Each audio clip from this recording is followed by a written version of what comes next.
শীতকালীন সবজি হিসাবে সিমের কোনো তুলনা হয় না। সিম যেভাবে রান্না করা হয় সেভাবে খেতেই অনেক মজা লাগে। হ্যালো ভিউয়ার্স, আসসালামু আলাইকুম, welcome back to my channel.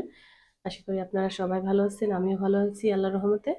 আজকে আমি আপনাদের সামনে নতুন একটা ব্লগ নিয়ে হাজির হয়েছি। এখন আমি রান্না করব আজকে তেলাপিয়া মাছ দিয়ে, মাশকালাইয়ের বড়ি দিয়ে, সিম দিয়ে, আলু দিয়ে একটু ঝোল ঝোল করব। চলুন রান্নাটা স্টার্ট করি। চুলাটা অন করে নিব।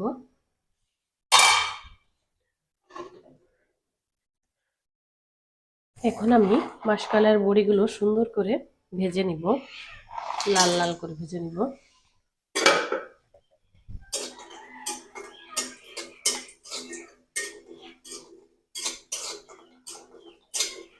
এভাবে আপনারা সুন্দর করে বড়িগুলোকে ভেজে নেবেন।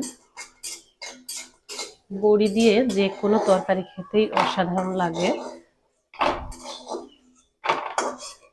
এবার আমি কড়াই একটু বেশি পরিমাণে তেল দিয়ে নিব। মাছটা আমি হালকা ভাজি করব, এই জন্য আমি মাছের নুন আর হলুদটা নিয়ে নিয়েছি। এবার সুন্দর করে মাখিয়ে নিব।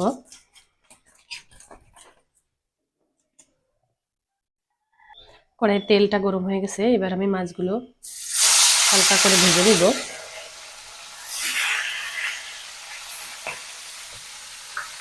মাছগুলো আমি হালকা করে ভেজে নিয়েছি, এবার নামিয়ে নিব।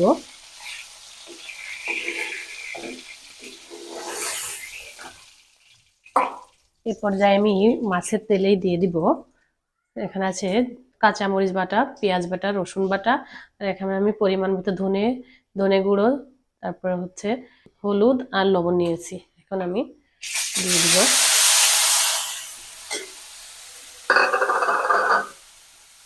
মশলাটা সুন্দর করে কষাই করে নিব, তার জন্য আর একটু পানি দিব। পানি দিয়ে সুন্দর করে কষাই করে নিব, যাতে কাঁচা গন্ধটা চলে যায়।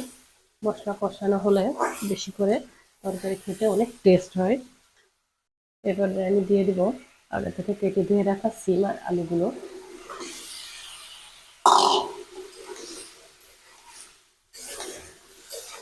সুন্দর করে নেড়ে চেড়ে দিব।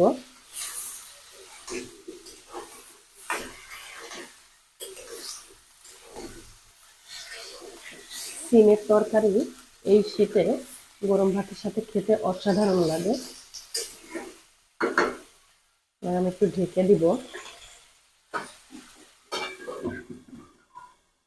এখন আমি ঢাকনাটা খুলে তরকারিটা একটু নেড়ে চেড়ে দিব।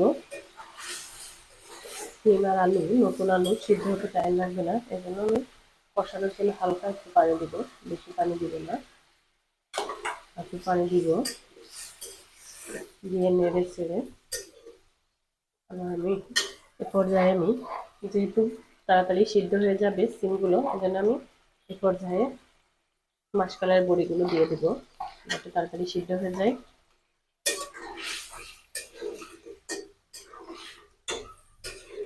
বড়ি দিয়ে সিমের তরকারি খেতে অসাধারণ লাগে।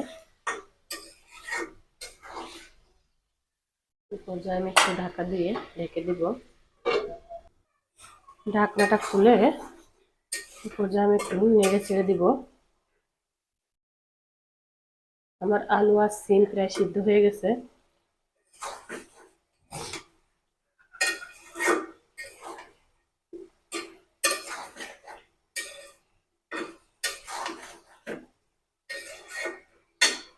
এই পর্যায়ে আমি দিয়ে দিব জিরা বাটা, দিয়ে একটু কষাই করে নিব।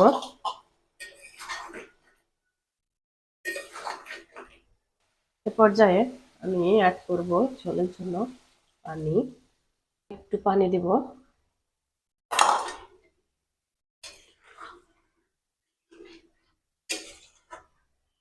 ঝোলটা উঠে গেলে এ পর্যায়ে আমি মাছগুলো দিয়ে দিব।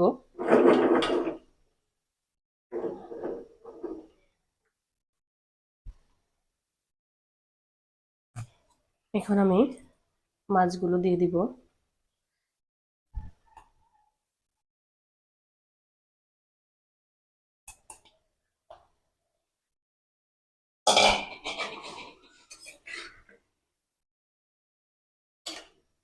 দিয়ে এ পর্যায়ে আমি একটু ঢাকা দিয়ে দিব।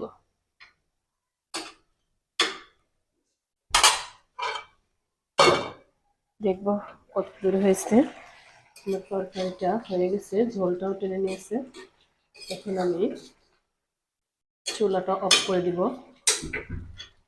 দেখুন বন্ধুরা কতটা লোভনীয় হয়েছে তরকারিটা।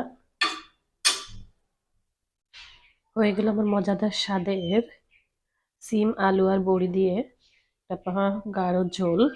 আপনারা চাইলে বাসায় একবার হলেও এভাবে ট্রাই করতে পারেন। আমার ব্লগটি যদি আপনাদের ভালো লাগে প্লিজ লাইক কমেন্ট শেয়ার করবেন এবং আমার চ্যানেলটি সাবস্ক্রাইব করতে ভুলবেন না। Thank you so much for watching my video. আল্লাহ হাফেজ।